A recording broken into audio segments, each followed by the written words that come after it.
Break ನಂತರ hot ನ್ಯೂಸ್ಗೆ ಮತ್ತೊಮ್ಮೆ ಸ್ವಾಗತ. ಸಲ್ಲೇಖನ ವ್ರತ ಸ್ವೀಕರಿಸಿದಂಥ 108 ಅಮೃತ ಸೇನ ಮುನಿ ಮಹಾರಾಜರು ಧಾರವಾಡ ಜಿಲ್ಲೆ ಕಲಘಟಗಿ ತಾಲೂಕಿನ ದಾಸ್ತಿಕೊಪ್ಪ ಗ್ರಾಮದಲ್ಲಿ ನಿನ್ನೆ ರಾತ್ರಿ ದೇಹತ್ಯಾಗವನ್ನು ಮಾಡಿದ್ರು. 1.5 ತಿಂಗಳ ಹಿಂದೆ ಅವರು ಸಲ್ಲೇಖನ ವ್ರತವನ್ನು ಸ್ವೀಕರಿಸಿದ್ರು. ಅಮೃತ ಸೇನ ಮುನಿ ಮಹಾರಾಜರಿಗೆ 80 ವರ್ಷ ವಯಸ್ಸಾಗಿತ್ತು. ಸಂಚಾರ ಮಾಡ್ತಾ ಮಾಡ್ತಾ ಎಲ್ಲ ಕ್ಷೇತ್ರ ಊರು ಕೆರೆಗಳನ್ನು ದಾಟಿ ದಾಸ್ತಿಕೊಪ್ಪಕ್ಕೆ ಬಂದು ತಲುಪಿದಂಥ ಅಮೃತ ಸೇನರು ಅಲ್ಲಿ ದೇಹತ್ಯಾಗವನ್ನು ಮಾಡಿದ್ರು. ಸಲ್ಲೇಖನ ವ್ರತ ಅನ್ನುವಂಥದ್ದು ದೈಹಿಕವಾಗಿ ದೌರ್ಬಲ್ಯ ಬಂದ ನಂತರ ನಾವು ಇನ್ನೊಬ್ಬರ ಮೇಲೆ ಆಧಾರಪಟ್ಟು ಬದುಕಬೇಕಾಗುತ್ತೆ ಅನ್ನುವಂಥ ಸನ್ನಿವೇಶದಲ್ಲಿ ಜೈನ ಮುನಿಗಳು ಆಹಾರ ಮತ್ತು ನೀರು ತ್ಯಾಗ ಮಾಡುವ ಮೂಲಕ ದೇಹವನ್ನು ಬಿಡುವ ನಿರ್ಧಾರಕ್ಕೆ ಬರ್ತಾರೆ. ಅಂಥದ್ದೊಂದು ನಿರ್ಧಾರಕ್ಕೆ ಸಲ್ಲೇಖನ ವ್ರತ ಅಂತ ಹೆಸರು. ಇಂಥದ್ದೊಂದು ವ್ರತವನ್ನು ಅಮೃತ ಸೇನ ಮುನಿ ಮಹಾರಾಜರು ತೆಗೆದುಕೊಂಡರು. 1.5 ತಿಂಗಳ ಹಿಂದೆ ಸಲ್ಲೇಖನ ವ್ರತವನ್ನು ಆರಂಭಿಸಿದಂಥ ಇವರು ನಿನ್ನೆ ದಾಸ್ತಿಕೊಪ್ಪ ಗ್ರಾಮದಲ್ಲಿ ದೇಹವನ್ನು ತ್ಯಜಿಸಿದ್ದಾರೆ.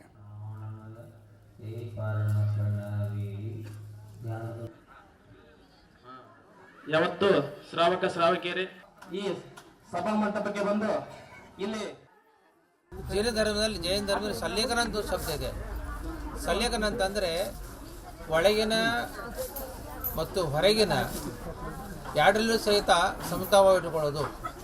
ಹೊರಗೆ ಅಂದರೆ ನಮ್ಮ ಶರೀರ ಯಾವಾಗ ಕ್ಷೀಣ ಆಗ್ತೈತಿ, ಇನ್ನು ನಮ್ಮ ಶರೀರದಿಂದ ನಾವು ಕಾರ್ಯ ಮಾಡೋಕ್ಕಾಗಂಗಿಲ್ಲ, ಕಣ್ಣಿಂದ ನೋಡೋಕ್ಕಾಗಂಗಿಲ್ಲ, ಕಿವಿಯಿಂದ ಕೇಳೋಕ್ಕಾಗಂಗಿಲ್ಲ, ಬಾಯಿಂದ ಮಾತಾಡೋಕ್ಕಾಗಂಗಿಲ್ಲ, ಅಲ್ಲಿ ನಡೆಯೋಕ್ಕಾಗಂಗಿಲ್ಲ, ಅವಾಗ ಶರೀರ ಬಿಡಬೇಕು ಅಂತ ನಿರ್ಣಯ ಮಾಡ್ತಾರೆ. ಅದೇ ಸಲ್ಲೇಖನ.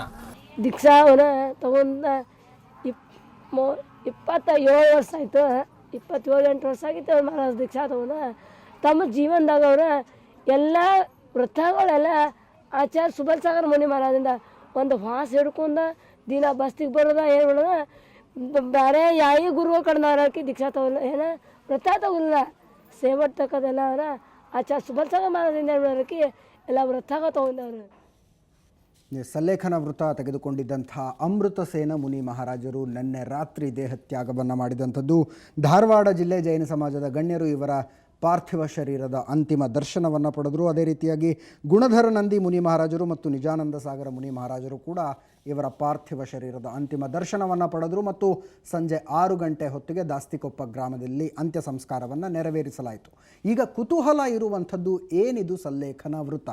ಜೈನ ಧರ್ಮದಲ್ಲಿ ಮಾತ್ರ ಇಂಥದ್ದೊಂದು ಆಚರಣೆ ಇದೆಯಾ ಅಥವಾ ಬೇರೆ ಧರ್ಮಗಳಲ್ಲೂ ಇದು ಕಾಣಿಸುತ್ತಾ? ಹೆಚ್ಚಿನ ಮಾಹಿತಿ ಕೊಡೋದಕ್ಕೆ ಖ್ಯಾತ ಸಂಶೋಧಕರು ಉಪನ್ಯಾಸಕರು ಆದಂಥ ಹಂಪ ನಾಗರಾಜಯ್ಯ ನಮ್ಮ ಜೊತೆಗೆ ದೂರವಾಣಿ ಸಂಪರ್ಕದಲ್ಲಿದ್ದಾರೆ. ಸರ್ ನಮಸ್ಕಾರ.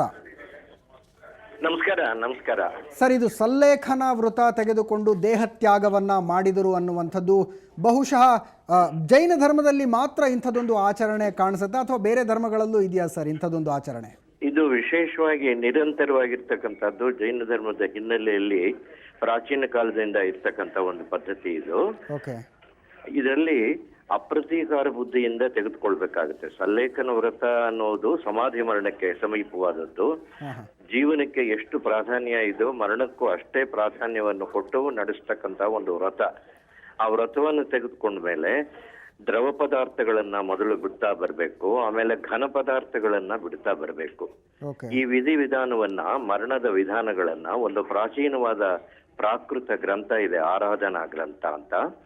ಅದಕ್ಕೆ ಮೂಲಾರಾಧನಾ, ಭಗವತಿ ಆರಾಧನಾ ಅಂತ ಕರೀತಾರೆ. ಶಿವಾರ್ಯ ಅಂತಕ್ಕಂಥ ಒಬ್ಬ ದೊಡ್ಡ ಮುನಿ ಬಂದಿದ್ದಾರೆ.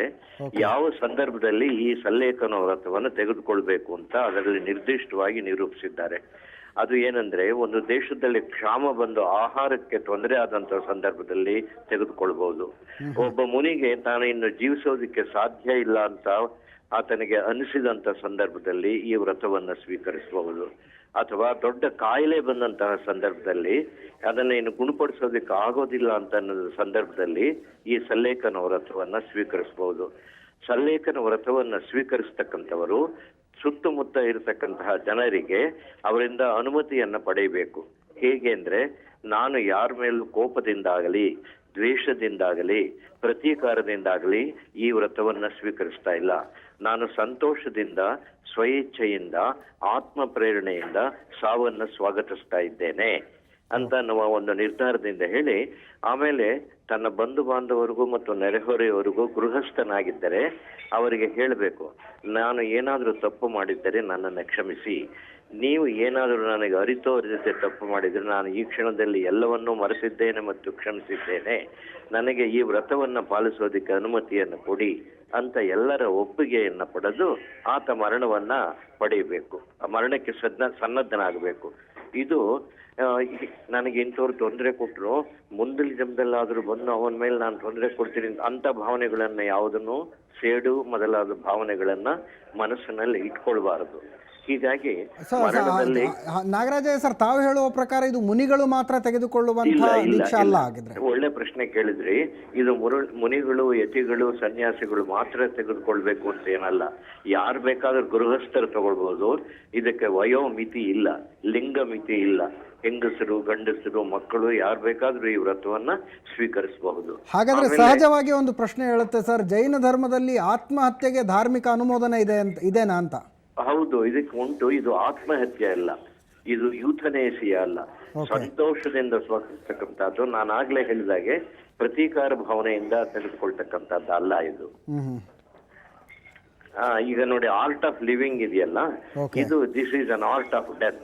ಮರಣದಲ್ಲಿ ಬಾಲ ಮರಣ ಅಂತ ಇರ್ತದೆ. ಅಂದ್ರೆ ಏನಾದ್ರು ಪರೀಕ್ಷೆಯಲ್ಲಿ ಫೇಲ್ ಆದ್ರೆ, ಯಾವುದೋ ಸಂಸಾರದಲ್ಲಿ ವೈಮನಸ್ಸಿಗೆ ಬಂದು ವಿಫಲವಾದ್ರೆ ಅವಾಗ ಪಾಲಿಡಾಲ್ ತಗೊಳ್ಳೋದು, ಆತ್ಮಹತ್ಯೆ ನೇಣು ಹಾಕೊಳ್ಳೋದು, ಅದು ಉತ್ತಮವಾದ ಮರಣ ಅಲ್ಲ, ಸದ್ಗತಿ ಪ್ರಾಪ್ತಿಗೆ ಸಂಬಂಧಪಟ್ಟಿದ್ದಲ್ಲ. ಇದು ಜೀವನದಲ್ಲಿ ಜಿಗುಪ್ಸೆಗೊಂಡು ಮಾಡಿಕೊಳ್ಳುವಂತ ನಿರ್ಧಾರ ಅಲ್ಲ. ಇನ್ನೂ ಬದುಕುವುದಕ್ಕೆ ಅವಕಾಶ ಇದ್ದ ಸಂದರ್ಭದಲ್ಲೂ ಕೂಡ ಸ್ವಇಚ್ಛೆಯಿಂದ ಮರಣವನ್ನು ಸ್ವೀಕರಿಸತಕ್ಕಂಥದ್ದು. ಇದಕ್ಕೆ ನಿರ್ದಿಷ್ಟವಾದ ಆಚರಣೆಗಳೇನಾದ್ರೂ ಇದೆಯಾ ಹಂಪನಾಗರಾಜ? ಆಚರಣೆಗಳು ಇದೆ. ಅದು ಏನಂದ್ರೆ, ಒಬ್ಬ ಮುನಿಗಳ ಸನ್ನಿಧಿಯಲ್ಲಿ ಇದನ್ನು ತೆಗೆದುಕೊಳ್ತೇವೆ. ಆ ಮುನಿಗಳು ಅಂದ್ರೆ ಗೃಹಸ್ಥ ತೆಗೆದುಕೊಂಡಾಗಲೂ ಕೂಡ ಒಬ್ಬ ಮುನಿಗಳ ಅನುಮತಿಯನ್ನು ಪಡೆದು ಅವರಿಗೆ ಯಾಪಕಾಚಾರ್ಯ ಅಂತ ಕರೀತಾರೆ. ಆ ಯಾಪಕಾಚಾರ್ಯರ ಹತ್ತಿರ ಹೋಗಿ, ನಾನು ಹೀಗೆ ಸ್ವಇಚ್ಛೆಯಿಂದ ಈ ಮರಣವನ್ನ ಸ್ವಾಗತಿಸೋದಕ್ಕೆ ಸನ್ನದ್ಧನಾಗಿದ್ದೇನೆ, ತಾವು ಅನುಮತಿಯನ್ನ ದಯವಿಟ್ಟು ಕೊಡಬೇಕು ಅಂತ ಪ್ರಾರ್ಥಿಸ್ತಾರೆ. ಅವರು ಬೋಧಿಸ್ತಾರೆ. ಇದು ಹೇಗೆ ಅಂದ್ರೆ, ಒಂದ್ಸರತಿ ವ್ರತವನ್ನು ಸ್ವೀಕರಿಸಿದ ಮೇಲೆ ತಿರ್ಗ ಮಧ್ಯದಲ್ಲಿ ಬಿಡೋ ಅಂತ ಪ್ರಶ್ನೆ ಇಲ್ಲ. ಒಂದಷ್ಟು ದೂರ ಹೋಗೋ ನನ್ನ ಕೈಲಿ ಆಗ್ಲಿಲ್ಲ ಅಂತ ವಾಪಸ್ಸು, ಇದು ಒನ್ ವೇ ಟ್ರಾಫಿಕ್. ಇದಕ್ಕೆ ರಿವರ್ಸ್ ಗೇರ್ ಇಲ್ಲ ಇದಕ್ಕೆ. ಸೊ ಜೈನ ಧರ್ಮದಲ್ಲಿ ಈ ರೀತಿ ಸಲ್ಲೇಖನ ವ್ರತಗಳು ಹೌ ಆಫನ್ ದೇ ಆರ್ ಅಂತ, ಎಷ್ಟು ಅಂದ್ರೆ ತುಂಬಾ ವರ್ಷಕ್ಕೆ ಅನೇಕ ಜನ ತೆಗೆದುಕೊಳ್ತಾರೆ? ಬಹಳ ದೀರ್ಘಕಾಲದಿಂದ ಇದೆ ಮತ್ತು ಇದುವರೆಗೆ ಸಾವಿರಾರು ಜನ ತಗೊಂಡಿದ್ದಾರೆ. ಸೊ ಧನ್ಯವಾದಗಳು ಹಂಪನಾಗರಾಜ ಸರ್, ಇಷ್ಟೆಲ್ಲ ಮಾಹಿತಿಗಳನ್ನು ಹಂಚಿಕೊಂಡಿದ್ದಕ್ಕೆ. ಸಲ್ಲೇಖನ ವೃತ್ತದ ಬಗ್ಗೆ ನಮಗೆ ಗೊತ್ತಿಲ್ಲದೇ ಇರುವಂತಹ ಮಾಹಿತಿಗಳು. ಇದು ಆತ್ಮಹತ್ಯೆ ಅಲ್ಲ, ಜೀವನದಿಂದ ಜಿಗುಪ್ಸೆ ಹೊಂದಿ ಸಾಯುವ ನಿರ್ಧಾರಕ್ಕೆ ಬರೋದಲ್ಲ. ಸಂಪೂರ್ಣ ಜೀವನವನ್ನು ಪರಿಪೂರ್ಣವಾಗಿ ಬದುಕಿದೀನಿ ಅಂತ ಅಂದುಕೊಂಡು ದೇಹತ್ಯಾಗವನ್ನು ಮಾಡುವಂಥದ್ದು. ಆರ್ಟ್ ಆಫ್ ಲಿವಿಂಗ್ ಇದ್ದ ಹಾಗೆ ಆರ್ಟ್ ಆಫ್ ಡೈಯಿಂಗ್ ಕೂಡ ಇದೆ ಅನ್ನುವಂಥ ಮಾತನ್ನು ಖ್ಯಾತ ಸಾಹಿತಿ, ಉಪನ್ಯಾಸಕರು ಹಂಪನಾಗರಾಜ ಹೇಳಿದರು. ಇನ್ನು ಮುಂದಿನ ಸುದ್ದಿಗೆ ಹೋಗ್ತಾ ಇದ್ದೀವಿ. ಸಿಂಗಪುರದಲ್ಲಿ ಚಿಕಿತ್ಸೆ ಪಡಿತಾ ಇರುವಂಥ ರೆಬೆಲ್ ಸ್ಟಾರ್ ಅಂಬರೀಷ್ ಅವರನ್ನು ನೋಡೋದಕ್ಕೆ ಆಸ್ಪತ್ರೆಗೆ ಶರತ್ ಕುಮಾರ್ ಮತ್ತು ರಾಧಿಕಾ ದಂಪತಿ ಭೇಟಿ ಕೊಟ್ಟಿದ್ದರು.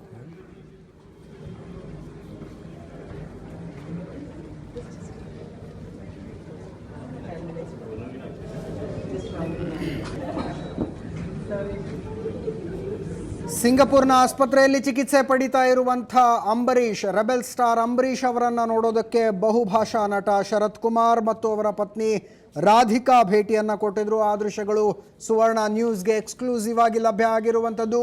ನೀವು ಸುವರ್ಣ ನ್ಯೂಸ್ನ ಸ್ಕ್ರೀನ್ ಮೇಲೆ ನೋಡ್ತಾ ಇರುವಂಥದ್ದು ಸಿಂಗಪುರ್ನಲ್ಲಿ ಅಂಬರೀಷ್ ಚಿಕಿತ್ಸೆ ಪಡಿತಾ ಇರುವಂಥ ಆಸ್ಪತ್ರೆಯ ದೃಶ್ಯಗಳನ್ನು. ಶ್ವಾಸಕೋಶದ ಸೋಂಕಿನಿಂದ ಇತ್ತೀಚೆಗಷ್ಟೇ ವಿಕ್ರಮ್ ಆಸ್ಪತ್ರೆಯಲ್ಲಿ ಚಿಕಿತ್ಸೆ ಪಡಿತಾ ಇದ್ದಂಥ ಅಂಬರೀಷ್ ಅವರನ್ನು ಸಿಂಗಪುರದ ಆಸ್ಪತ್ರೆಗೆ ರವಾನೆ ಮಾಡಲಾಗಿತ್ತು. ಇವತ್ತು ಸಿಂಗಪುರಕ್ಕೆ ಅವರು ಚಿಕಿತ್ಸೆ ಪಡಿತಾ ಇದ್ದಂಥ ಆಸ್ಪತ್ರೆಗೆ ಬಹುಭಾಷಾ ನಟ ಶರತ್ ಕುಮಾರ್ ತಮ್ಮ ಪತ್ನಿ ರಾಧಿಕಾ ಅವರ ಸಮೇತ ಭೇಟಿ ನೀಡಿ ಅಂಬರೀಷ್ ಅವರ ಆರೋಗ್ಯ ವಿಚಾರಿಸಿದರು.